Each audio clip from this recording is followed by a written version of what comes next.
Some leaders leave footprints, others leave libraries. You're tuning into the Authors on Mission podcast, where industry giants become literacy legends. In every episode, we talk with authors who turn their brilliance into books that transform lives. I'm Danielle Hutchinson, your host and Chief Creative Officer at Authors on Mission. Welcome to your authorship experience.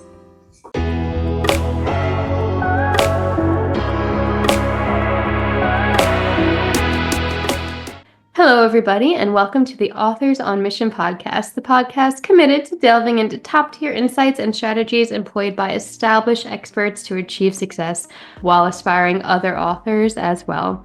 I'm your host, Danielle Hutchinson, Chief Creative Officer here at Authors on Mission, and today I am thrilled to welcome Penelope Holt, an accomplished novelist, playwright, and business writer whose work spans continents and genres. Penelope was born and educated in England and lives in New York, as we just discussed right before this podcast, actually.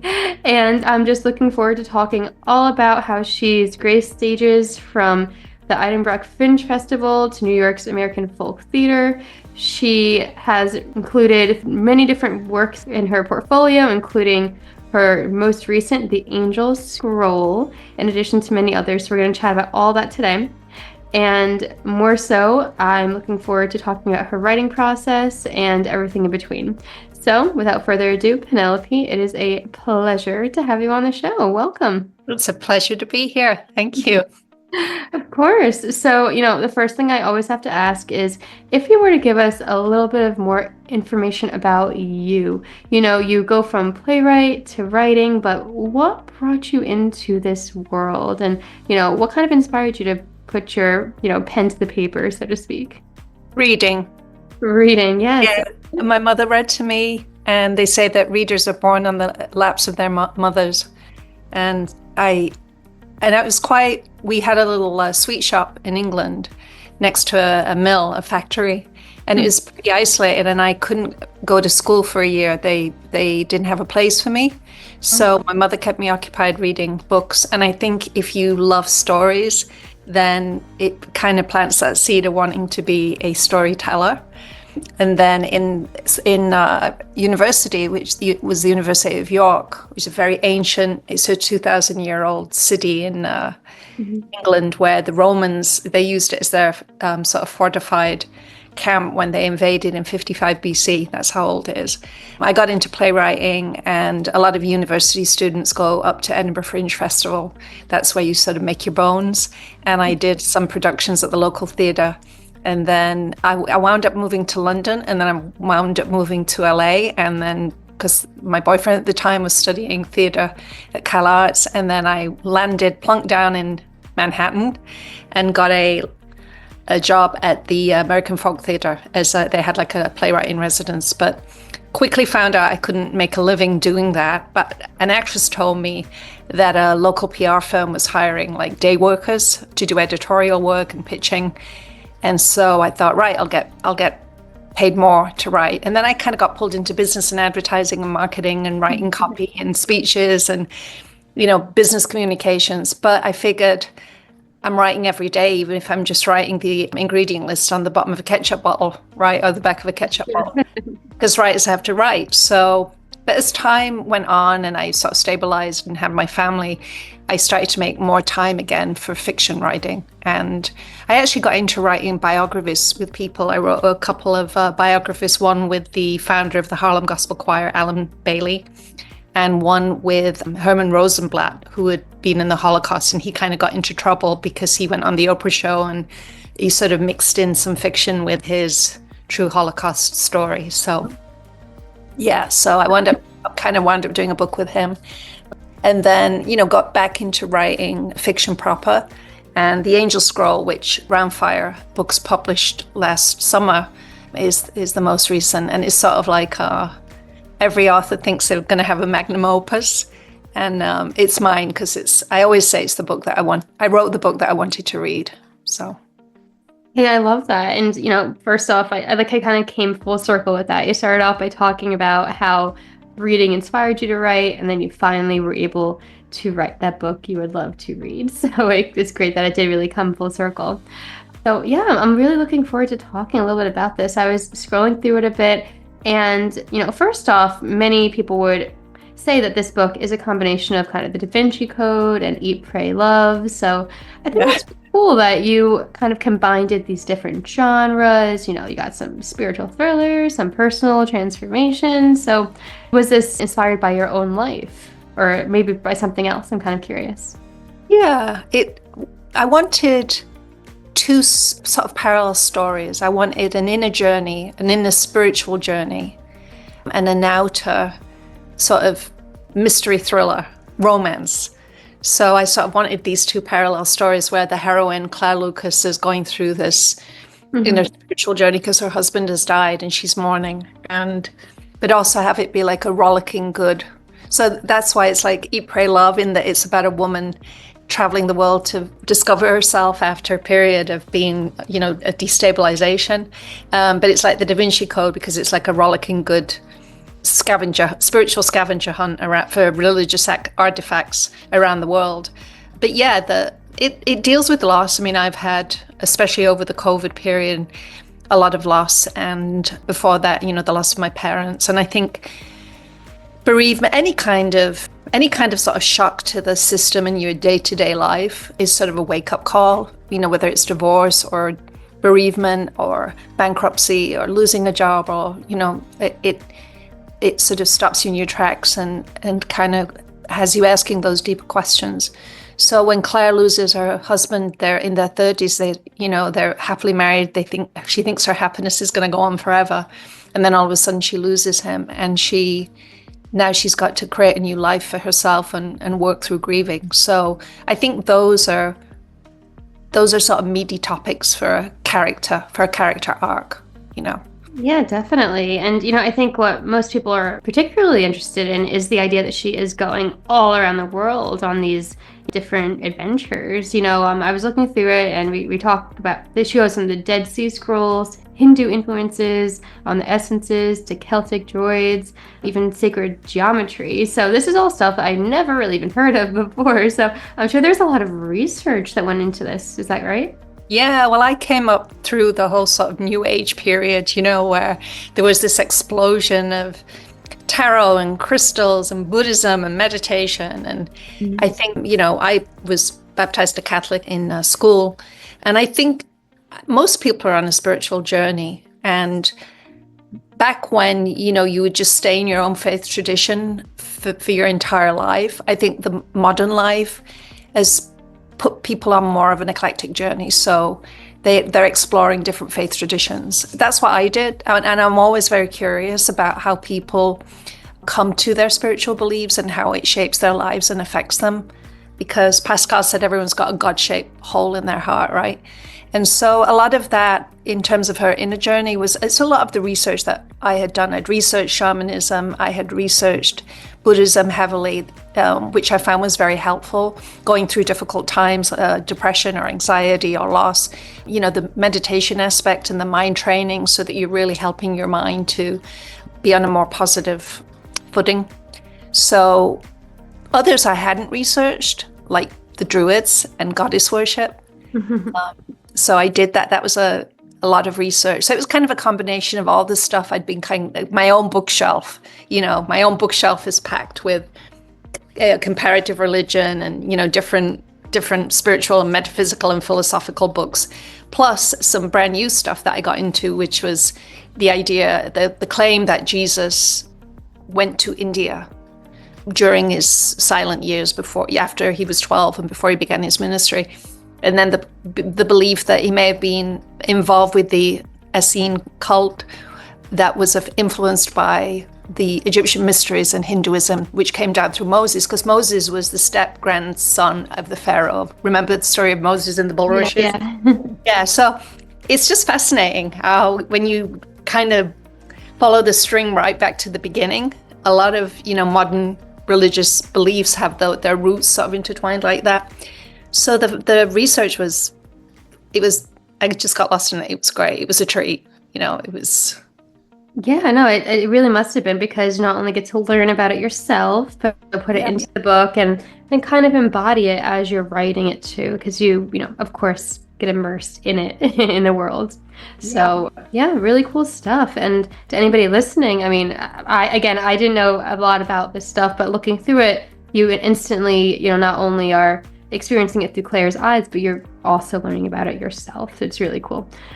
And, that being said, not only is it spanning different, locations around the globe, but also, different faiths. And you mentioned a little bit about this before, but I mean, we have different types of monks. We have professors of goddess worship in there too. So I'm wondering, is there a message you're hoping to convey through intertwining all these different perspectives? Just how positive. I mean, my own personal belief is I'm a non-dualist, which means that I believe we're all one and we're all made of the same stuff.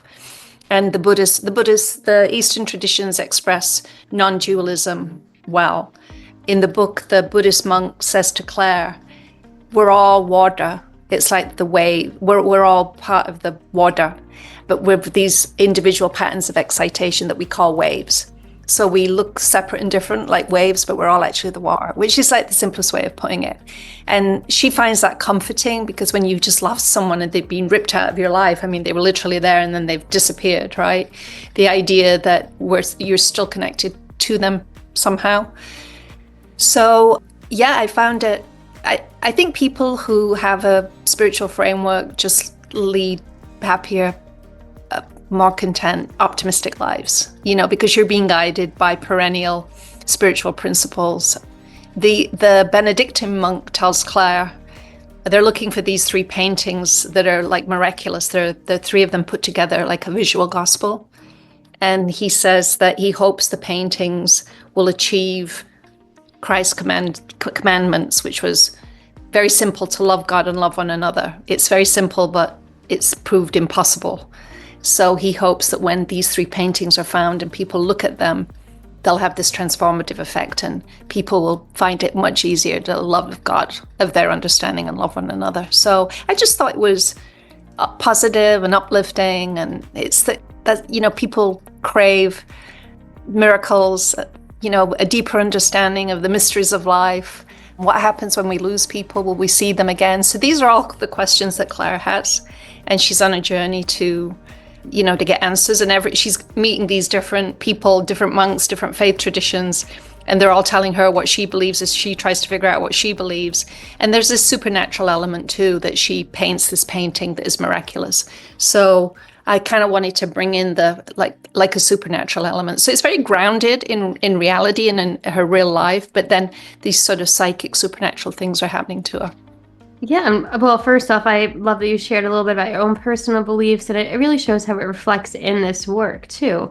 And there's a lot of talk about different beliefs and who believes what, but at the end of the day, I like that, it's about that happiness, that positivity, and that, we are really interconnected, like you said, in one way or another, you would, see. So I think it's really cool how your book plays upon that. And, in addition to all the other like action and mystery and romance. So it's kind of incredible that you're able to weave all of this in there. Maybe this is a good segue into the writing process itself. I mean, I'm sure you had to have a lot of planning for this one. Or were you one of the types of writers who just started typing? I'm like a little magpie. I read things and then I take notes and I have this little patchwork of interesting things. And then I try and figure out how I can weave them together. So I had read about the Dead Sea Scrolls. I knew about the Dead Sea Scrolls that were found in 1947. And then in 1999, I read much later, I read that in 1999, they thought they'd found a missing scroll. And they debunked it ultimately. They figured it wasn't real. But I just thought, wow, finding a scroll right on them. I don't know if you remember the millennium, you may be too young, but we thought the world was going to come to an end, that all the Y2K, yes. Y2K, it was, it seems so silly now, but at midnight, everybody was like, is everything going to stop? So I just thought it was very, the dawn of a new millennium was very sort of anticipatory. So I thought, this prophetic scroll called the Angel Scroll being found right on the cusp of the new millennium. And then it sort of like piqued my imagination. And I thought, well, what if there's a prophecy that is going to save the world or make the world a better place? And so then I thought, well, what would it prophesy? And a new gospel. Well, how could it be different? If it were 3 paintings, instead of being written, it was actually painting because they're more direct. And I needed a heroine. And, I'd gone through some loss myself, and I thought, when you're bereaving, you're much more open to, people have psychic experiences very often when they're bereaved because they're just so thrown out of their normal, day-to-day life. And so then when I had her going around the world, I had to research the different places. And because she was seeking spiritually, I didn't want just one faith tradition represented. I wanted her to meet a series of people that would give her different viewpoints, because that's kind of the way life works, right? We're not all the same. We meet, especially now, we meet different people and they believe different things. And if you're open and curious, that is very fascinating. So then then it was just a very meaty project, because she's going to Israel and, Europe, where I grew up. So I'm very familiar with Europe, and she's studying India. And so it kind of made it a global story. And so there was just a lot to pack in. Some writers take a very simple theme and a small amount of space of time, and they can really pack it with a lot of narrative and a lot of internal.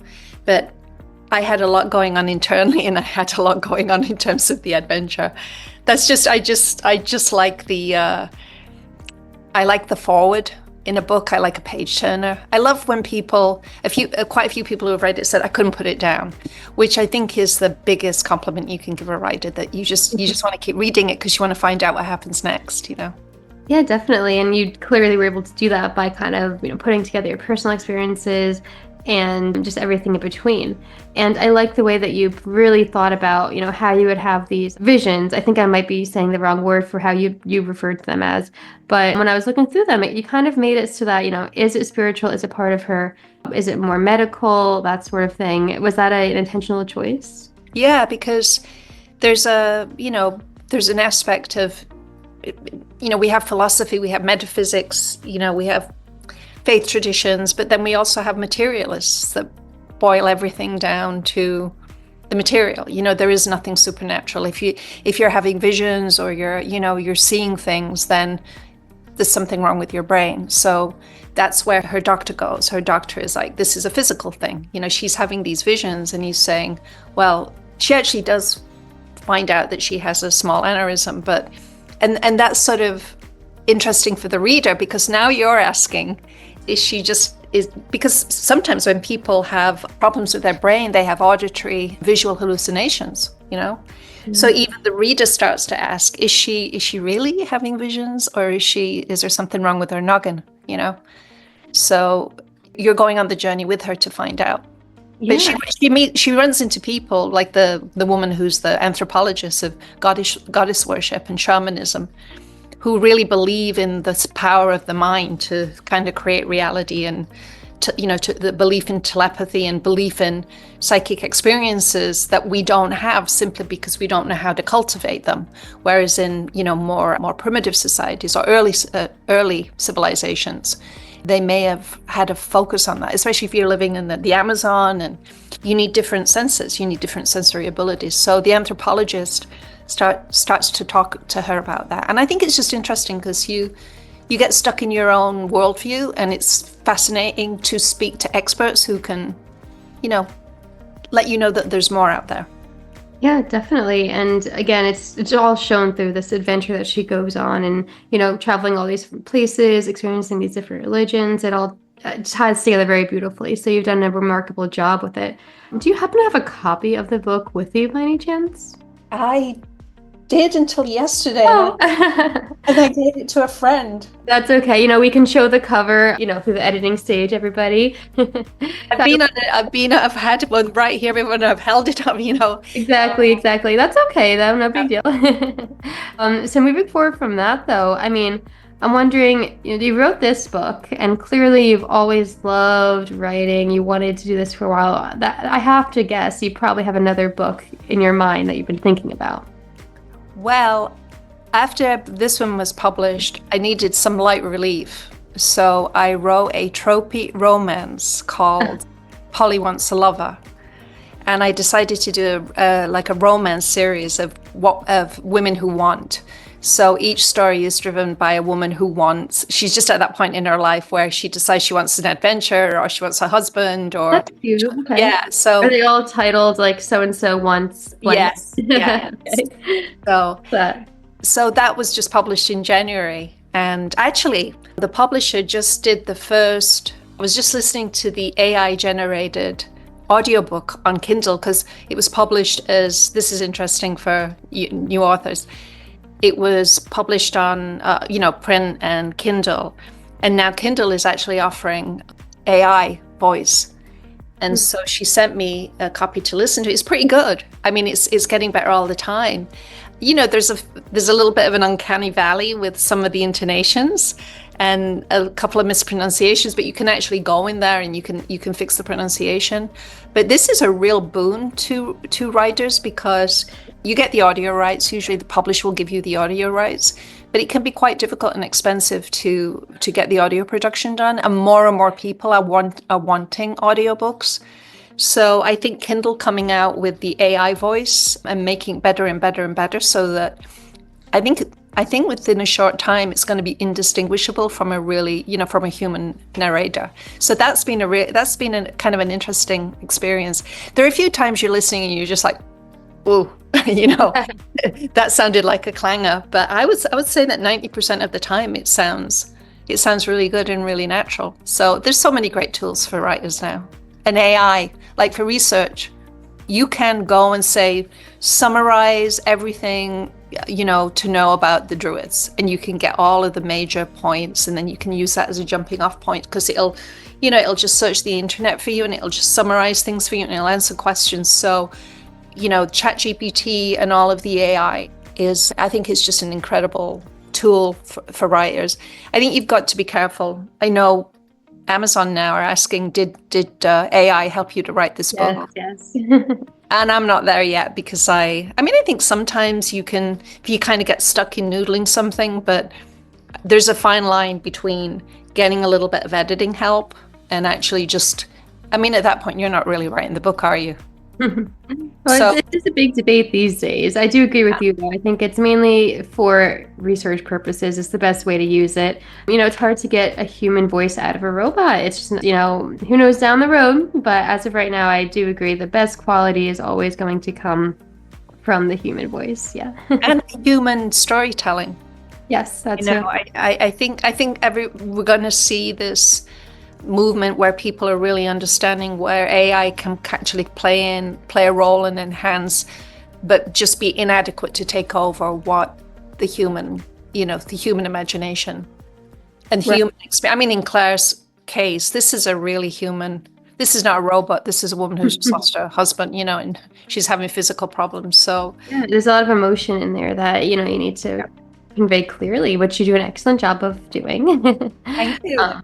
Yeah, and speaking of that, I'm wondering, do you have any strategies for getting those emotions across in such a way?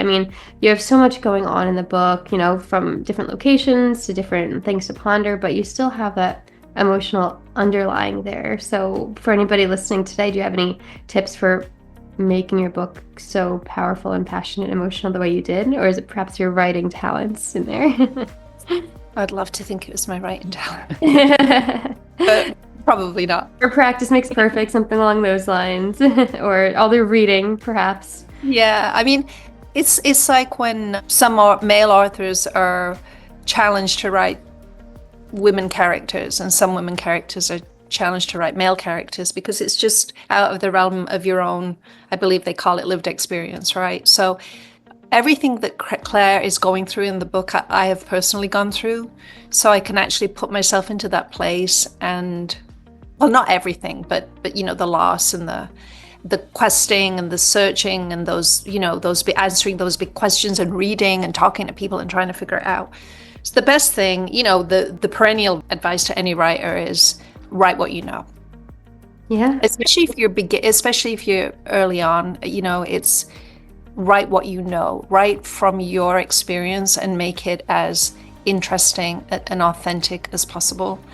So that's the way I do it. I just kind of plumb my own experiences and my own feelings. But even if you have relatively small, a few experiences, you're still the expert in you. And I tell you what's challenging for an author is to really, you may think that you're having a very mundane existence, but you're not. I mean, I think with the growth of content, TikTok videos and YouTube, we're all voyeurs. We're all fascinated by other people's lives, aren't we? Like, we're watching people decorate their house or dye their hair, whatever. And so I think writers have to be confident that their own story is interesting to other people. And then just become very good at your craft in conveying your emotions, telling the story. What is the right amount of detail? How do you use metaphor? How do you create that word picture? But you can take the simplest life. And, I think that as a writer, I tend to kind of lean a little bit on a lot of plot twists and plot points and action, because I'm not always confident that if it's this slow moving story, some writers, they just plumb the interior life of their characters for hundreds and hundreds of pages, and they still make it really, really compelling. I tend to like a lot to be going on to, because I'm worried the reader's going to get bored. So I think you have to kind of find what your own, where your lane is. Like, do you like action? Do you like plot points? Do you like, there's a great book, I can't remember the name of it, but great piece of advice in it is that always create like emotional tension, even arguing over who's going to pick up the bill, right? You always create that sense of what's going to happen, or you set up the situation where the reader's looking for a resolution. It can be a big thing or it can be a small thing. Yeah, I love all of that. I mean, you kind of gave us a bunch of different tips there in a couple of different domains, spanning from the little things, adding in those little details, which a lot of people don't always do. Like, who would think to include a paragraph about characters arguing over the bill, but that's the kind of thing that adds that tension, fills in some dialogue, makes it realistic. I get it. So thank you for all of that. I think that's a lot of information that our listeners today can try. So if you're listening today, get out there, see which one of these you can implement in your own practices as you're writing your books. So Penelope, there's a big debate right now debating whether or not self-publishing or traditional publishing is the best way to go. What's your take on that? I think it's rapidly evolving so that authors are probably better off financially self-publishing or using some of the independent platforms out there. Because when you work with a publisher, if they price your book too high, which has happened to me, you can do all of this marketing and then people still not going to buy it because it's the wrong price point. You have to buy your own books. It's usually 50%. So if they're selling your book for $20, you're buying them at 10. And so if you're sending them out for publicity, you can send out ebooks, but very often people want, they want the physical book. That can get expensive. And then, of course, the royalty is 10 or 20%. So, economically, on the other hand, people like to have a established publisher or a small publisher publish their books because it's validation and it's affirmation. And it's a good jumping off point. But I think we're at the point now where there is no stigma about self-publishing. But if you're going to do that, I think you've got to be rigorous. The toughest thing about writing a book is never writing, it's rewriting. And coming with fresh eyes, because you think you're communicating, you think it's saying what you want it to say, but it's not. And when you read it with fresh eyes, you'll pick that up, or that's what an editor will pick up. So the good thing about working with a publisher is, they'll assign an editor to you. If you're working by yourself to self-publish, get yourself a really good editor, because your book can rise and fall on that. So yeah, with all of the tools out there, I think it's just becoming more practical and more financially beneficial to publish your own. Of course, there's a glut of books now because there are no gatekeepers. The gatekeepers used to keep the authors out. And so a lot of great books didn't get published. Now there's a lot of noise out there. So there's a lot of clutter. So the marketing becomes more difficult because now you've got to target your reader. You got to find your reader, or you get your book in front of them, and you got to get them. So you have to become a very savvy, not only a great writer, but a savvy marketer too. But yeah, I think I enjoy working with a publisher, but I think going forward for certain titles, I would self-publish just because the economics are better. Thank you for sharing that with us. And it is a hot topic right now. What is the best move? I guess at the end of the day, it really does depend on your goals. Would you rather have the credibility behind a big name, or simplicity in doing it yourself and having domain over it, and of course the financial aspect as well. Authors on Mission is also a publishing company, and I guess we're sort of self-publishing. We help you to get that out there, but we're very flexible and it's very hands-on. So I like to say that we're kind of the best of both worlds over here. But yeah, it kind of can go either way. So I definitely understand what you mean by that, Penelope. Yeah, I mean, it's Authors on a Mission. It's great to make it a team effort. Because writing is very solitary. So if you've got people who are working with you, helping you with the title, helping you with the editing, helping you with the publishing, getting on the platforms, it's a lighter lift, and especially if you get along with the people and you trust them and it's like a family atmosphere, that's definitely a way to go. Yeah, and it's all about that community, right? That family atmosphere, having somebody by your back, somebody to review your work with you and just to, hold you accountable and keep you inspired too. And care about you as an author, not just as a writer, but an author, Not just not the book itself, but you developing as an author. That it's really good when you get the encouragement and the support.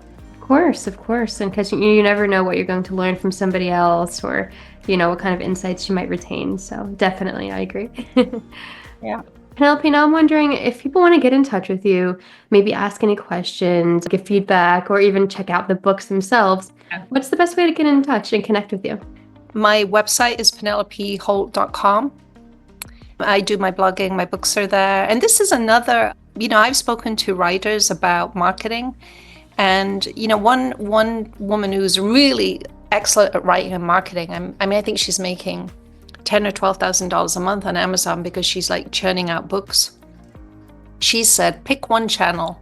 If you're sending people to different, social media places, right, Instagram or Twitter, or you're sort of splitting your audience, it's better to train them to one place.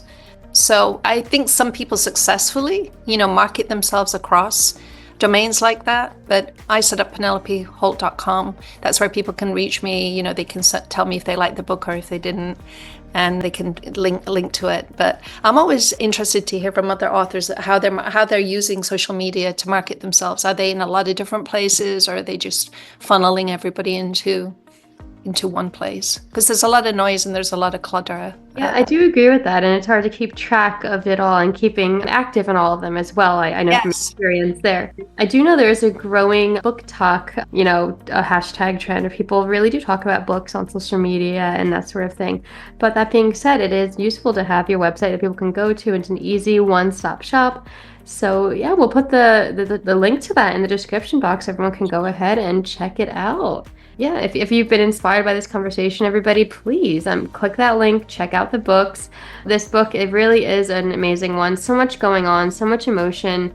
And Penelope really gave us some really invaluable insights behind the book and also behind the craft of writing. So Penelope, thank you so much for coming on the show today. It's really been a pleasure. Thank you, Danielle. Yeah, and to all of our listeners today, remember, Penelope's work does show us that great writing isn't about techniques, but also about exploring the questions that matter, creating stories that challenge readers to think differently about themselves and about the world. So again, check out penelopeholt.com.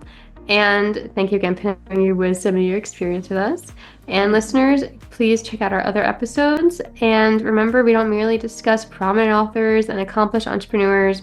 We immerse ourselves in their world to bring you the insights that can transform your own writing as well. So until next time, keep writing, keep exploring, and most importantly, stay on your mission. Thank you for joining us. This is Danielle Hutchinson reminding you that somewhere, someone needs the book that only you can write. Visit authorsonmission.com to start your legacy. Until next time, keep leading, keep inspiring, and keep thinking in chapters. Have a great day.